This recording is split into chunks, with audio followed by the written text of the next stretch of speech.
শুভ সকাল বন্ধুরা। আজ 5 আগস্ট বুধবার। আজকের সকালের বরাক তথা সমগ্র আসামের গুরুত্বপূর্ণ খবরগুলি হলো, দেশের সব অংশের সঙ্গেই ডিজিটাল জনগণনা শুরু হয়েছে রাজ্যে।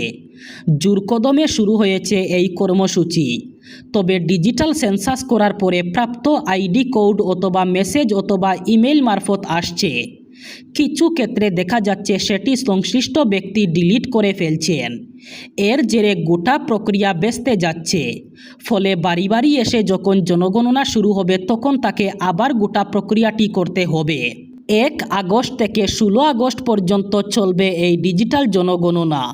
তারপর থেকে শুরু হবে বাড়ি বাড়ি গিয়ে এনুমারেশন ফর্ম পূরণ করার কাজ। এই ফর্ম পূরণের কাজ আগামী 15 সেপ্টেম্বর পর্যন্ত চলবে। ডিজিটাল মাধ্যমে জনগণনা একেবারে জলের মতো সরল পদ্ধতিতেই বলে জানাচ্ছেন ডিজিটাল সেন্সাস কর্মসূচির সঙ্গে যুক্ত কর্মীরা।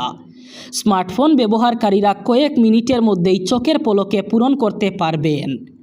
হেলমেট ছাড়া বাইক চালালেই গুনতে হয় মোটা টাকা ফাইন। তবে এবার একেবারে অভিনব উদ্যোগ নিল পুলিশ। হেলমেট পরে বাইক অথবা সিট বেল্ট লাগিয়ে গাড়ি চালালে উল্টো চালকদের 500 টাকা করে দেবে প্রশাসন। তবে এর জন্য হেলমেট পরে অথবা সিট বেল্ট লাগিয়ে অন্তত একটি ছবি তুলে তা পোস্ট করতে হবে সোশ্যাল মিডিয়ায়। তাহলেই নগদ 500 টাকা জেতার সুযোগ পাবেন চালকরা। গাড়ি চালানোর ক্ষেত্রে সরকার মানুষের মধ্যে সচেতনতা বাড়াতে অভিনব উদ্যোগ নিয়েছে পশ্চিমবঙ্গের কৃষ্ণনগর জেলা পুলিশ। প্রশাসনের তরফে বারবার হেলমেট মাথায় দিয়ে বাইক চালানো অথবা সিট বেল্ট লাগিয়ে ড্রাইভিং করার কথা বলা হলেও অনেক সময় সেই সব কিছু না মেনেই নিজের প্রাণের ঝুঁকি নিয়ে রাস্তায় বের হন অনেকেই। পুলিশ ধরলে নানান অজুহাত দেখান তারা।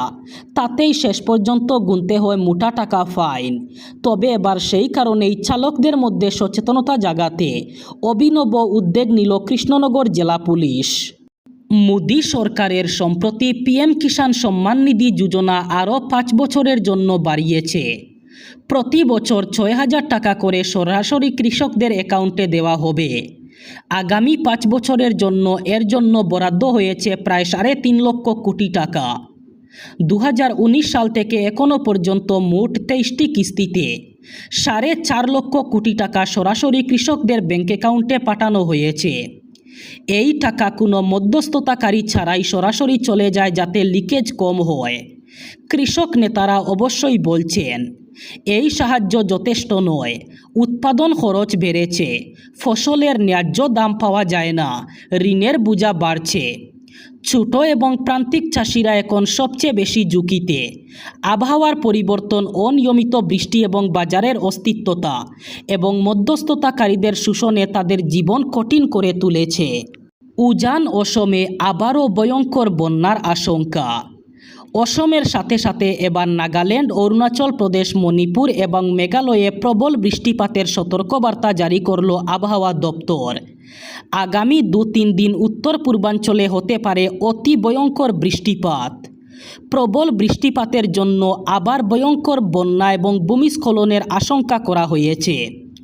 উল্লেখ্য, নাগাল্যান্ড এবং অরুণাচল প্রদেশে ভারী বৃষ্টি হলে আবারও বন্যায় ভাসতে পারে উজান অসম। সেই সাথে মণিপুর এবং মেঘালয়েও ভারী বৃষ্টিপাতের সতর্কতা জারি করা হয়েছে।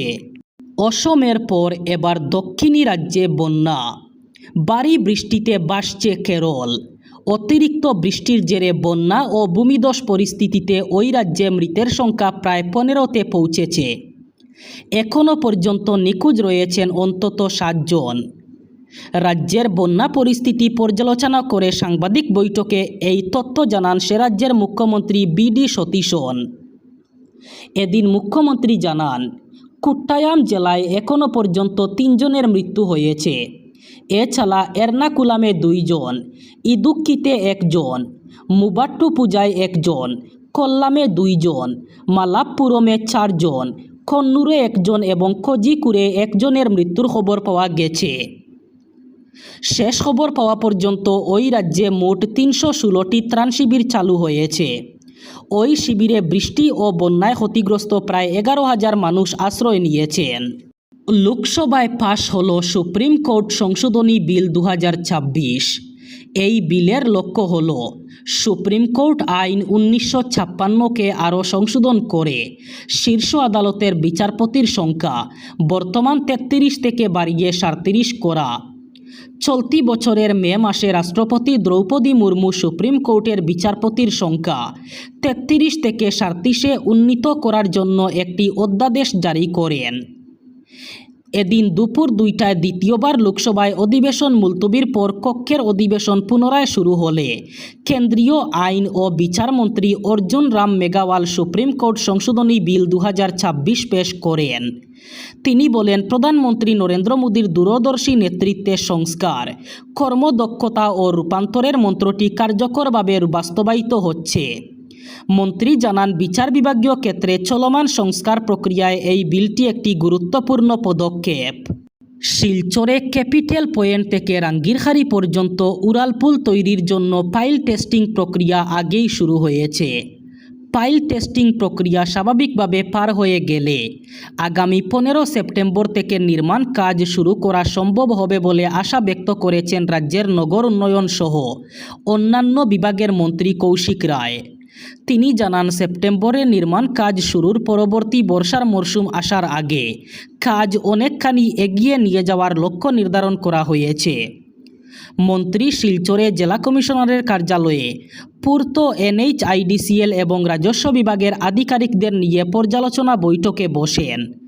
বৈঠকে উড়ালপুল সহ শহরের বীরবল বাজার থেকে মেডিকেল কলেজ হাসপাতাল পর্যন্ত রাস্তার কাজ, মধুরাঘাট সেতু, ক্যাপিটাল মোড় থেকে রাঙ্গিরখাড়ি পর্যন্ত রাস্তার কাজ, বদরপুর মালিডহর, শিলচর জিরিবাম, পয়লাপুল হাংরুম, বরখলা কালাইন রাস্তা এবং শিলঘাট সেতু নিয়েও পর্যালোচনা করা হয়। বৈঠকের পর মন্ত্রী জানান, শিলচরে উড়ালপুলের নির্মাণ কাজ যাতে আগামী 15 সেপ্টেম্বর থেকে শুরু করা সম্ভব হয়, এই কথা মাথায় রেখে গোটা প্রক্রিয়া এগিয়ে নিয়ে যাওয়া হচ্ছে। বিহারের রাজনীতিতে এক ঐতিহাসিক মহা উলটপুরাণ। দীর্ঘদিন ধরে ভারতীয় জনতা পার্টি বিজেপির অবেদ্য দুর্গ হিসাবে পরিচিত পাটনার ঐতিহাসিক বাকিপুর বিধানসভা কেন্দ্রের উপনির্বাচনে এবার জয় ছিনিয়ে নিলেন জনসুরজ পার্টির প্রধান প্রশান্ত কিশোর।